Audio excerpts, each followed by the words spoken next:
Yo, what's good everyone? So Retro here, and today I will be bringing you a quick tutorial to help you use your jab more efficiently in Undisputed. Starting off, you'll want to quickly jab to test your opponent's defenses and identify weaknesses. So right here, you're going to see me jab to the head, and notice how my opponent has his guard up but his body's wide open. Now knowing that, I'm going to attack the body with my next strike because I know it's more than likely going to be open, and that's just free points to score and stamina drain. Now you'll want to establish a rhythm by repeatedly throwing jabs to control the pace of the fight and disrupting your opponent's timing. You essentially give yourself a head start to the fight because your opponent now has to strategize defensively to get past your jab before they can even initiate their original game plan. Next up is body jabs. Now, this is a straight, but the function is still the same. You'll be targeting the body to disrupt their movement and their breathing, which in turn drains their stamina when you put it to gaming terms. The only difference, the jab is less powerful, but it's also a quicker strike. You'll also want to use your jab to gauge distance and set up heavier strikes.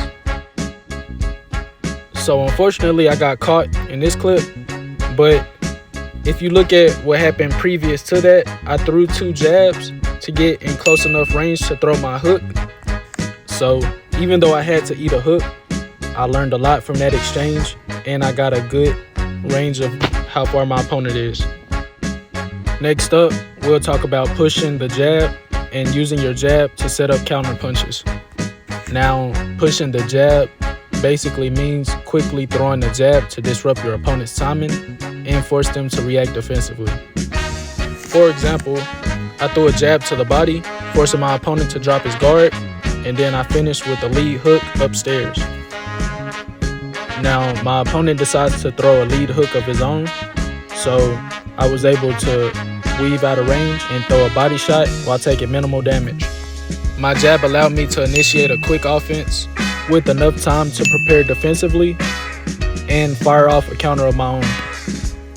Now, in this clip, it's only the second round, but my opponent is so frustrated with my jab and the combos that I've masked behind the jab that he's resorted to just spamming hooks anytime I'm close in range to keep me away from him. Now keep in mind, he's using one of the greatest jabs in boxing in Muhammad Ali, and he has reach advantage. So what would encourage a guy to just spam hooks endlessly? Maybe it's when you play the jab game better than he can. One last note, I didn't mention the power jab only because I didn't use it in this video, but the power jab is very efficient in this game. It provides a stun animation, and if you lull your opponent with light jabs, they won't see it coming, allowing you the opportunity to combo while they're stunned. But it doesn't last long. Well, that's the end of the video.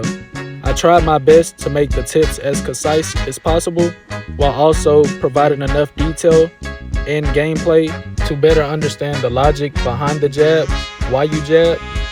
So if this video helped you out, let me know down in the comments, as it helps me for future tutorials to know what works and what doesn't. Again, y'all, this is So Retro, and I will see you all in the next one.